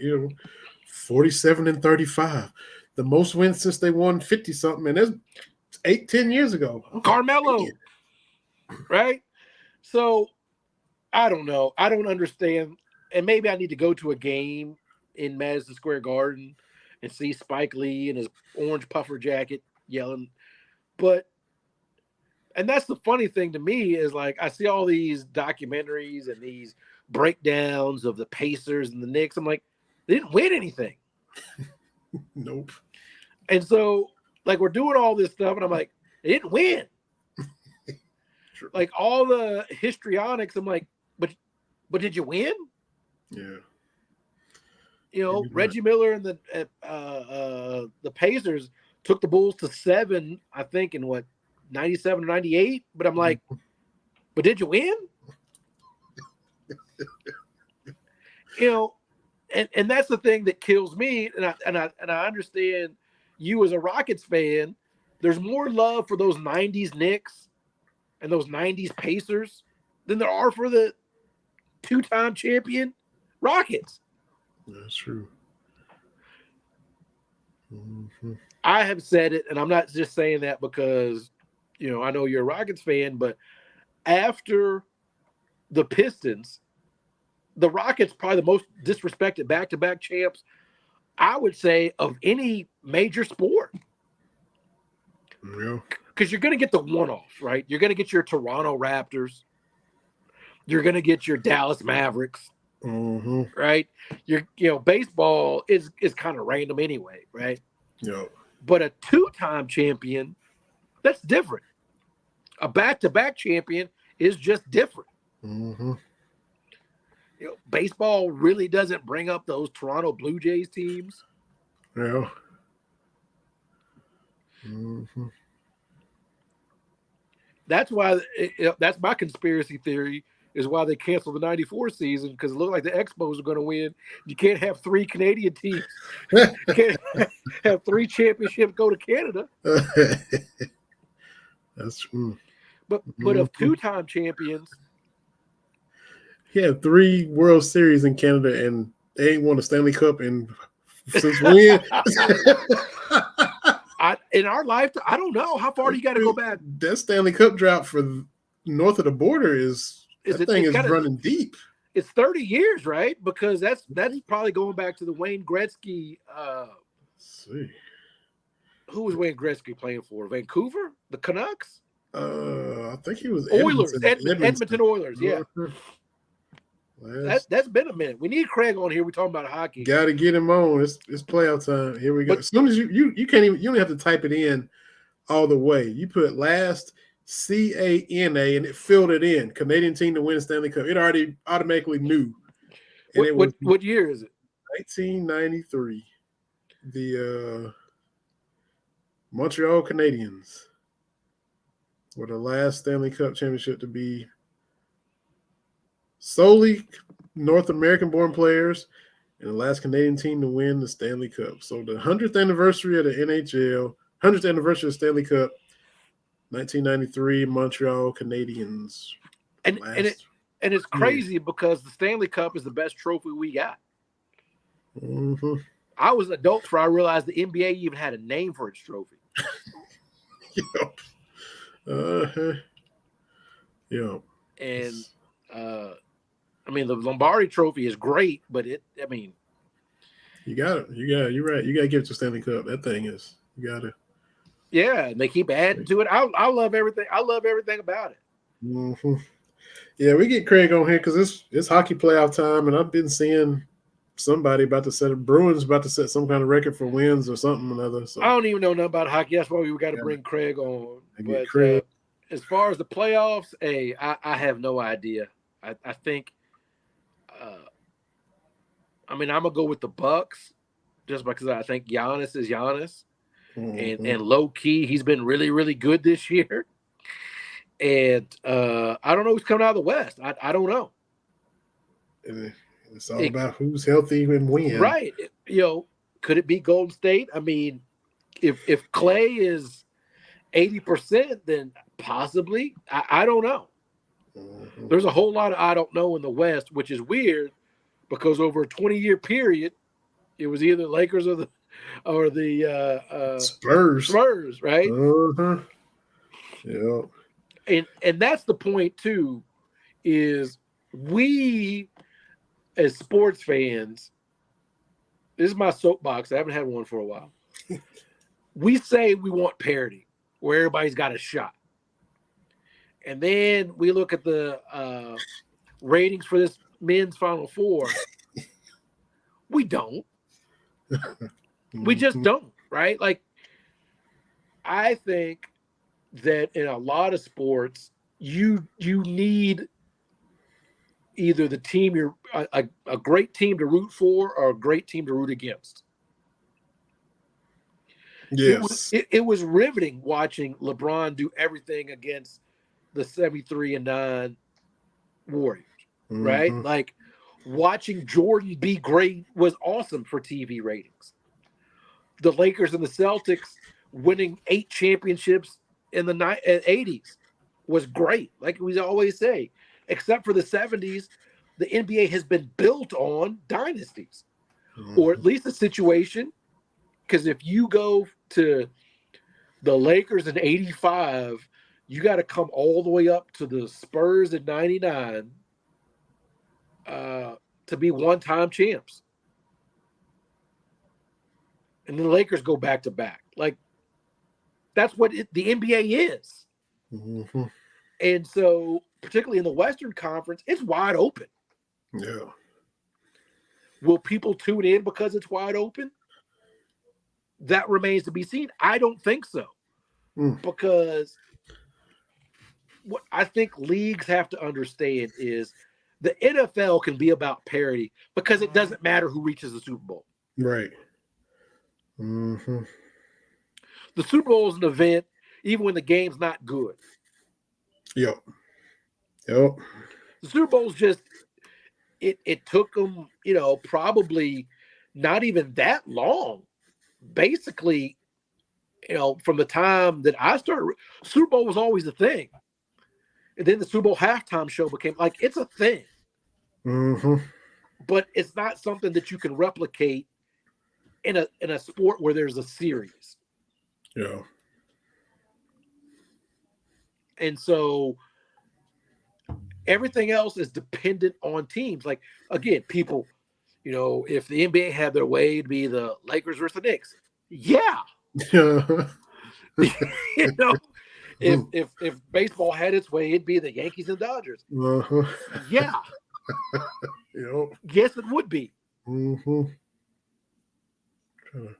I mean, recreate those 70s, right? Reggie Jackson and Tommy Lasorda and all that kind of stuff. Right. Yes, that would draw eyes. Mm-hmm. Because when the Lakers played the Celtics in 08 and 2010, most viewed because people are like, oh yeah, Lakers and the Celtics. That means something. Yeah. And not to rub salt in your wounds, but I know that the NFL commissioner, Roger Goodell, when you're like, 49ers and the Cowboys are going to play, they make bukus bucks, and the games haven't even been that great. Mm-hmm. And I'm saying that my team won, but the games haven't been. Look, if you look at the quality of the games from the 90s to that, no, man, the games aren't great. No, it was, I was the NFL Network, a Football Life, and it's an hour show, whatever Hall of Famer they want to do. And it was Steve Young's. I'd seen it before, but I watched it. The whole BYU, the whole Tampa Bay, the whole $40 million. And he's like, I didn't get all that money. The league folded. And, the first 2 games against Dallas, he loses the title game, waiting for Joe Montana to leave, or, Bill Walsh allegedly told him Joe's having second back surgery. He's not going to recover. That's one of the reasons Steve went out there, and because I want to play. I hate to watch. It chronicles all of that, and then he loses those first two to Dallas. He's walking around the remains of Candlestick. They're like tearing it down, and he's just kind of walking around looking, and part of my flesh is just here. Like part of you is here, and he's just reminiscing. He said, "There's always a guy used to sit right there and holler, 'You're not Joe Montana.'" So you felt all those memories, man. The NFL was different then when you could keep Steve Young on the bench for 4 seasons. Dude. Like, where else has a Hall of Famer sat for 4 years? Yeah. Like, not as a rookie, right? Like, we signed him and he sat for 4 years. Crazy. It's like, I can't think of another, like, situation where the Hall of Fame, like, anyway, but the quality of the game, but people still watch because it's Niners Cowboys. Right. I think some people watch because, like, what these Cowboys going to do this time? I'm telling you. There we go. What's our last play of the game going to look like this year? When I caught the first half, in the airport this year, and I'm talking to a guy, and he's got on a Bosa jersey, and we're sitting at the bar, and I think that, Dak drives down, and Cowboys are up, and I'm like, man, and he's like, I go catch this play. He's like, don't worry, Dallas will do something. And so at the end of the game, I'm like, I wish I traded information with that guy and be like, you right. You right, random 49ers fan. But so we say we want parity, but we don't. Because, again, when we look at, men's basketball, college basketball, year in, year out, 10 most watched regular season games, Kentucky and Duke are playing in 8 of them. Yep. Without fan, right? Maybe 7, maybe 6 one year. But when Kentucky is Kentucky and Duke is Duke, they command your attention for whatever reason. Yep. And the same way with the NBA. It's great when a great team comes to town. When the Warriors coming through that 73-9 team. I remember the Bulls 72-10. Yep. Like, oh, we get to, so I don't know this whole parity thing. It sounds great. And like JR touched on, the CBA is going to, not going to be able to pay as much money. Like, look, man, there doesn't need to be a salary cap. No. If whatever teams want to pay, they should be able to pay. There should be a salary floor. Yeah. Particularly in baseball. Because you get all these teams talking about we can't pay. And I'm like, then why is San Diego just throwing out $300 million contracts like nothing? The Mets owner, that dude is just like, hey, I got it. Listen, let me tell you something. If I'm a billionaire, I know that's not going to happen. I'm buying a baseball team, and I'm just spending. Why not? They could be like, "What's your budget? $5 billion." But we $5 billion. Do what you want to do with that. $5 billion. Because you're gonna make that. Yeah, because you got 2 guys on your team making more than the whole Pirates payroll. It's and then you end up in a situation like the Angels, and that dude with the tungsten arm Doyle quote. Something else happened. I can't even remember it was Trout got 2 or 3 hits and a homer. Ohtani got 2 or 3 hits and a homer. They were the only Angels that got hits, and they lost to somebody 6-3. Like what? Like, come on, man! Unbelievable. That's malpractice. They need to have a documentary on that. How do you have 2? Like Trout. I think he's on that pool host, home runs and all those numbers kind of thing. Then you had Ohtani doing stuff we've literally never seen. Yeah. And you got those 2 and they can't get to a play-in game. They can't Right. get to a wild card. Mm-hmm. Yeah. That is malfeasance. I don't know if we've ever seen that. We have seen teams waste a great player. Mm-hmm. We have seen teams with two great players not quite get over that hump. We ain't never seen two historically great players on one team and the team not even be in contention. Yeah. They won't be they'll be chasing once we reach the 4th of July. Mm-hmm. And Otani doing what he's doing, like you said, we wish to see somebody pitch and hit at this level. We haven't seen it, and then this guy's doing it, and like you said, they're wasting both of them, just running them out there for nothing, man. Right. Hey, have you seen the Braves City Connect jerseys? Yes. I might have to cop that hat, man. I've not bought a cap in a while, and I'm like, I'm not even a Braves fan, but as the kids say, the Braves understood the assignment. Yes, it's just they did. Everybody else is City Connect. They come out with this. Well, you see, the city crest. I ain't interested in that. I'm not interested in that. Mm-hmm. Well, based on it, I'm not interested in that. City Connect. How does your team connect to the city? The Braves is like, you know what? Hank Aaron played here. Mm-hmm. Those are nice uniforms. Can we just tweak? You know, people say the A. Can we put the A on it? Sure, we can do that. Done. Yeah, absolutely. Like the best. And Braves retail is just cha-ching, cha-ching, cha-chinging. Right. Because on Twitter, every time you look, Dale Murphy tweeting the other day, thanks, Braves retail. Just, Braves retail is blowing up, dude.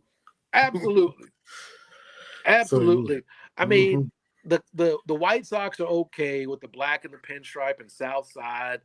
I don't know. It's a little too busy. Cubs fans are kind of split on theirs. And the Red Sox, like, your name is Red Sox. Should it not be red? Listen to me, my old man, and the Giants. I don't know what they got, something abstract. If it takes you 3 paragraphs to explain your City Connect, I'm out. I'm just out. I'm not. I'm not reading all that. You're clearly not connected if you got to write a book. Right. The Braves like, do you remember Hank Aaron? I'm like, well, I do remember Hank Aaron. He wore these uniforms. Okay, we just tweaked it. That works. That works for me. So the rest of the teams that need to come out with something, do that. Do whatever. Do that. Don't get cute with it. That's right. You know, Milwaukee, lean into the MB with the thing. You know, which I think was one of the best sports logos ever. The MB that looks like a mitt. Mm-hmm. Give me that. Yeah. And speaking of B's and TBs, your Tampa Bay Rays are still just tearing the league up, undefeated. And I haven't seen a TB that hot since I looked in the mirror, and I was like, "Woo, you hot TB." So the TB Rays is 12-0, or depending on what they do tonight. Like only 3 teams been 12-0 since 1900 or something crazy. So, and a lot of people would say they would assume I was a Tampa Bay fan. Now, I just got a lot of Tampa Bay gear. Yeah. You might think I'm a Tampa Bay Buccaneers and a Tampa Bay Rays fan, but no, I'm just TB. Yeah. And this one, this cap here, my LB, Louisville Bats, because I'm representing my hometown today. But this is Medium Miss's initials, and so we went to the hat store one day. Was it Hat World or probably Lids? And she's like, she held up this one and a navy one. She's like, well, which one are you going to get? I'm like, I was not planning on getting a hat today. She said, well, you got a TB hat and I'm LB. And I'm like, I'll take the red one. He was like, that's my daughter right there. Yeah, man. Yeah, she's both of them doing really, really well. Big Miss is touring campuses. She toured UK last week on their spring break. And so my youngest sends me a message. She says, guess where we are? I don't know, sweetie. Where are you? Lexington. I'm like, why are you in Lexington? She said, Sarah's looking at UK. I'm like, You're not going to hear me say she can't go to UK. And so just go around, give me updates. And then she hits me with, all the stuff when you were here, they got historical markers up around campus. Yeah. Which is true. Hagen Hall has a historical marker, right? Yeah. She told the tour guide that her dad was there before the W.T. Young Library was built. I said, that's true. And then she's like, well, did they have computers when you were in school? Yes. How old do you? Yes. Hey, Yeah. Easy. Yeah. Easy.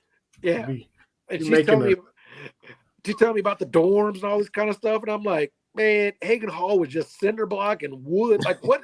What? They got Tempur-Pedic mattresses. I'm like, man, we had those prison plastic mattresses. Like, what?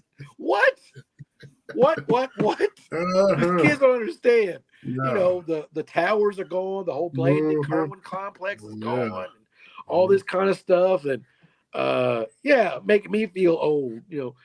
We went to the new student center. What was the student center like when you were there? I'm like, I don't know. We used the blues to buy stuff. Like, I don't know. What do you want me to say? Yeah. All the rooms are Wi-Fi connected. Wasn't no Wi-Fi when I was going. You had to plug it into it. What are we doing? All these amenities for these kids, man. All the amenities. They soft, man. Yeah. These kids is too soft. But yeah, Little Miss, Medium Miss giving me a play-by-play, making me feel old. Yeah, that's. Did the men's basketball team play Memorial Coliseum when I was there? Oh. And then she gonna hit me with the.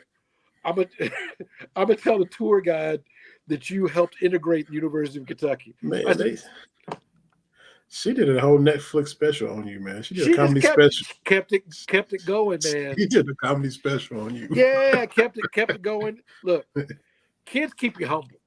I keep telling you, kids keep you humble. I don't care who you are or what you've accomplished in this life. Kids keep you humble. I love seeing like celebrities and people just with their young kids, because the young kids don't care, right? Right. The young kids don't care. Mm-hmm. Bernice King always putting out pictures of MLK and the kids, and there's one, he's pushing her in the swing. Like, yeah. You know all that, but Daddy, you got to push me in the swing. Nothing humbles you like some kids, because they honestly don't care. There's that age, they don't know what you do, or you just daddy, right? You just right. Mommy. Yeah. And mommy and daddy, you gonna play with these dogs. Mm-hmm. But then they get older and they get a little vicious. Because my kids tell everybody I was born in the mid 1900s. I'm like, that's not accurate. No, it's not. Well, this is her math. The early 1900s or 1900 to 1950. I'm like, that's generous. The mid 1900s, the 1960s and the 70s, and the 80s and 90s are I'm like, your math ain't mathing. You're just trying to make me feel old. One decade of mid. Okay. Yeah. All right. I'm like, that's not how you do things. If you was born in the 1900s, that's not how this works. But anyway, they'll get it. Yeah, she's a dedicated hater, but always fun, man. We had a great show. JR coming on. He family. Yeah, for sure. And Adam's family too. He came over on Sunday and got the grill out, and we did some steaks and burgers and things like that. So good people, hey, that's the good thing about doing this. We stopped having friends. We got a lot of family. Mm-hmm. We got more family members coming. Cameron Mills is coming. Talking with him the other day. He gonna schedule a Wednesday to hop back on here. Even though he's big media member now, that he hates the media. He's gonna hop back on. So we got more family coming, y'all. And as Mama B pointed out, so Roy Wood has been doing his thing on the Daily Show. Mm-hmm. Right, he's been and all this kind of stuff. So my mother is now telling her beauty shop buddies that I'm good friends with Roy Wood. And I said, I think you're being generous. With that rundown of what exactly is going on. She's like, well, has he been on your show? I said, yes. She said, a couple of times? I said, yes. She said, Y'all good friends. I said, you know what, Mama B, whatever you want to say, Mom, that's fine. Mom B has spoken. That's the end of that. She's like, so she's telling everybody. So I had to go back in the archives and get a screenshot of when Roy was on, so she could tell her beauty shop buddies. She always tells them Vinny and Terry had Roy Wood that's on the Daily Show on the show. I said, well, that's true. That's true. Yes, it is. Yeah, it's, he one of those that he's so big we don't bother him and hit him like we do everybody else. He one of them, but he good. He was kind enough to come on back when he was on the little TBS Sullivan and Son. Sullivan and Son. I've been saying O'Malley's and something, but Sullivan. It was that. I was like, I don't know, man. But anyway. And now the Daily Show. Say. Look, I'm just thankful we do this every week. We've got great people. We've got good return guests. I told Katie Rzazinski, I said, the Cats and the Gamecocks play at the beginning of May. That's so I'm right. like, you may have to come on the week after. That's right. I might try to go up there and catch that Sunday game in Lexington. I'll see. And I think the following week they come down here. So, yeah, we'll see. But keep it up, Coach. Good. Shout out to the Kentucky gymnastics team. They made it to the Nationals. They will be, I think they go tomorrow. If I'm understanding. So they've got a session tomorrow, session 1, session 2. I'm not sure which one, but one was at 3, one was at something like that. So, baseball still number 12. Softball, I think, took on Bellarmine this week. So it was winning big early. I think it was 11 to something. Yeah. So it's always good to be a Wildcat. As you can see, I am all cats, everything. And so even though football is, I think spring practice is over and basketball, like I told you, I can't keep up with who coming and going. Yes, yeah. I think Livingston's gone. Uganda is back. Great. Yeah. They've talking to the big boy from Western, the 7'5" dude. Now, I don't know if he's coming, but I was like, whoa. And I'm going to say this real quick. I know we over time, but this is our show. Yes, telling Oscar Tshiebwe he's got to go is dumb. It is dumb. I don't care what the numbers say. I do not care. You cannot push Kentucky's first unanimous player of the year and the first back-to-back All-American since Tayshaun Prince. You can't just say he can't play here. You can't. You cannot do that. Don't make sense. Don't make sense. But everybody wants to use the numbers and wants to move on and just, As Kevin Durant succinctly put it, who wants to talk numbers when you're talking ball? Yep. I believe he said, who the blank pulls out a calculator when you're talking ball? Some people try. I just enjoy it, man. Yeah, exactly. Anyway, we're making too much out of it here lately, but hey, people need to calm down. All good, all cats, everything. Your Braves got some slick City Connect. Like I said, I may break down. Have to get. I haven't bought a cap in a while. Like I've been on it's probably my longest drought. Mm-hmm. That's right, Sammy. It has been a long drought. Hadn't it been Sammy? That dog is a freaking jerk. They're doing. I told you they're doing something in the cornfield, and Sammy thinks he owns the whole cornfield. He's barking at him. Like if you don't calm this down. Anyway, always fun, man, to chop it up with you. Mm-hmm. Thanks to JR. Thanks to you. Absolutely, family. Yeah, we rocking and rolling. That's why I love what we do. We're gonna talk about some Kentucky because that's the thing, but there's a lot of other stuff to talk about in the sports world, man. Absolutely. So I'll catch some of these playoffs, what little bit I can of the West Coast before I go to sleep and keep up with the East. And Are the Rockets in the playoffs? Who they play? They are playing Coaching Search, and you should. I got to have a little bit of fun with you, but hey, Lakers might get boat race. Who knows, man? Yeah, this dog is ridiculous. Anything is possible. Anything is possible. We'll see everybody next week. Been a lot of fun. Thank you, TB. Thanks to JR, the boss man. Appreciate the BS3 network. You can watch this on Roku and listen on all kinds of platforms. And we'll be back next week to see what happens, man. Lakers might be up 3-0 next time we play. Hey, they could be. It's Who gonna be knows? fun. It's gonna be fun. I just don't want to see LeBron have to be superhuman for 3 or 4 games this first round. That's right. Gotta and have nothing left for whoever they get in the second. I try to save him a little bit now. It's that time.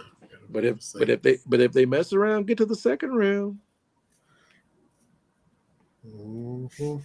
Who knows? That's right. All right. We'll talk about it all next week. Yes, Y'all sir. Always fun.